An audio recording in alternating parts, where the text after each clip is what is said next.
Hoje, na área dos eletrodomésticos, eletrônico, muitas coisas, vem a palavra chamada reset. E vem um botãozinho para você resetar e começar tudo do zero. O reboot, né, é uma linguagem aí técnica para os técnicos de computadores.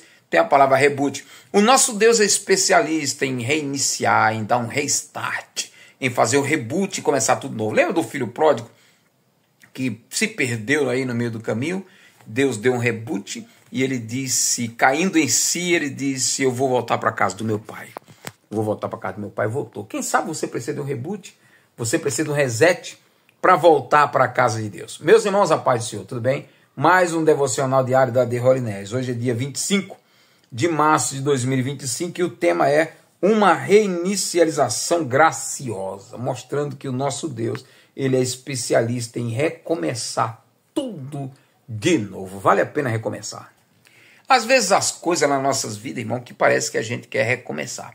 E quem sabe, eu não sei como é que está a sua vida, mas se você quiser recomeçar, hoje é um bom dia para dar um reboot na sua vida, para dar um reset e começar do zero. Tá bom? Mas como nós estamos aí no nosso devocional diário, o nosso devocional diário envolve textos do Antigo Testamento e do Novo Testamento, vamos para Josué capítulo 19, 20 e o 21. No capítulo 19 temos muita coisa ali interessante.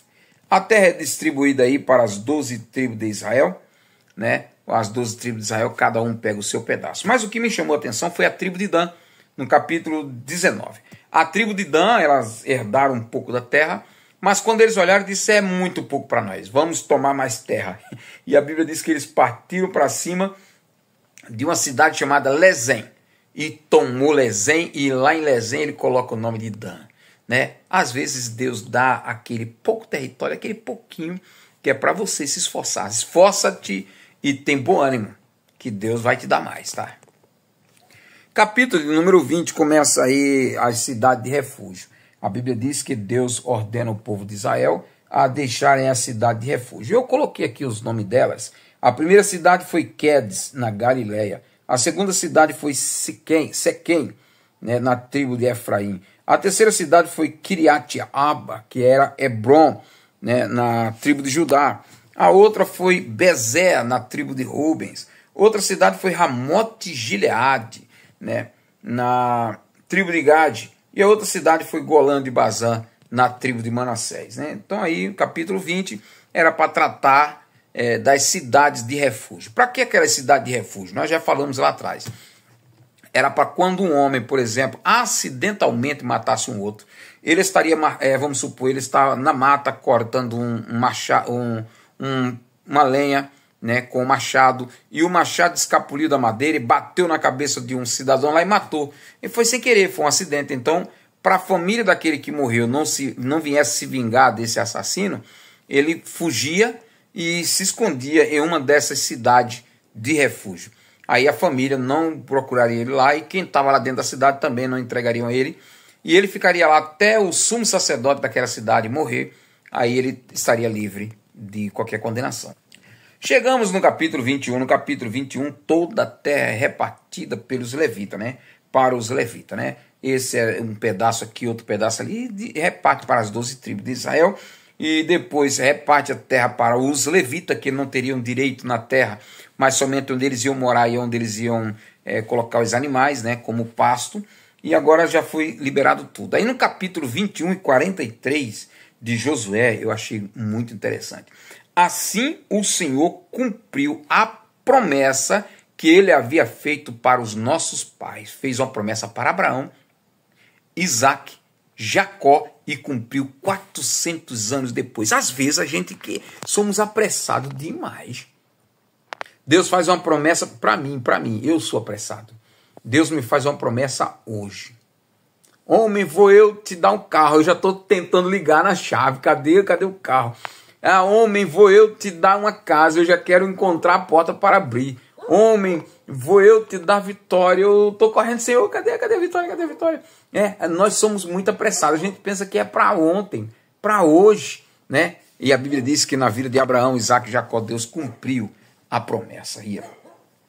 Capítulo número 21 e 43. Assim o Senhor cumpriu a promessa feita a nossos pais. e diz assim: o Senhor cumpriu sua palavra em tudo. Tudo. T-U-D-O. Deus cumpriu a sua palavra em tudo, não deixando nada cair por terra. E ainda diz que Deus, nenhuma das terras mais se levantou-se contra o inimigo de Israel. Deus deu vitória para Israel completa, deu paz, deu terra, deu alimento, deu tudo para o povo de Israel. Achei muito interessante esses versículos. Finalmente, no Evangelho, chegamos no livro de Lucas, capítulo número 2, onde a Bíblia diz que Simeão era um homem idoso, e Simeão, a Bíblia diz que ele dá uma vontade nele de ir lá no templo, e o Espírito Santo impulsiona ele, e ele vai no templo. Quando ele chega lá no templo, chega também a mãe de Jesus e José, o seu pai, para apresentar a Jesus no templo. A Bíblia diz que na vida de Simeão havia uma profecia, mais uma vez, profecia. Havia uma profecia na vida de Simeão, e a profecia era essa: Simeão, tu não vai morrer antes que veja a salvação que vem do Senhor. E a Bíblia diz que Simeão vai lá, e quando ele pega o menino Jesus para apresentar no templo, porque naquele dia caiu a sorte para Simeão, ele pega o menino Jesus e disse: Senhor, agora despede teu servo em paz, porque eu vi a salvação do Senhor. E ele se vira para Maria e dá uma bênção também para Maria, para José, e diz para eles: esse menino vai ser problema para muita gente, viu? Vai ser pano para manga. Ele vai ser odiado por muitos, mas vai ser amado por muitos outros, inclusive por mim. Ele é amado. De repente chega ali também, perto de Simeão, uma mulher chamada Ana. A Bíblia diz que ela era profetisa. Então a Ana, profetisa, começa a profetizar também e falando de Jesus para todo mundo ali em Jerusalém. Que maravilha! Aí finalizando, dizendo que naqueles dias, passando-se o tempo, Jesus volta para Jerusalém, agora com 12 anos de idade, e no meio do caminho José e Maria sentem falta de Jesus e voltam para procurá-lo. Procura entre os amigos, procura entre os parentes, procura entre os irmãos e não encontra Jesus. Quando chega lá em Jerusalém, Jesus está no meio dos doutores, conversando, fazendo perguntas e respondendo perguntas. Os pais perguntam, a mãe de Jesus disse assim: ô filho, por que fizesse isso conosco? Estávamos nos procurando, eu e seu pai. Aí Jesus disse assim: por que vocês estavam me procurando? Não sabias que eu deveria estar cuidando das coisas, do negócio do meu pai? E a Bíblia diz que Maria guardava isso secretamente. Finalizando dizendo assim que e crescia o menino Jesus em estatura e graça, e era amado por Deus e pelos homens. Termina aqui. Mas vamos ter mais. Vamos ter mais. Que Jesus amoroso. Jesus nasceu Salvador. Foi apresentado no templo. Um pontinho aqui. O menino Jesus, aos 8 dias, ele foi apresentado no templo. Os nossos filhos também foram apresentados no templo.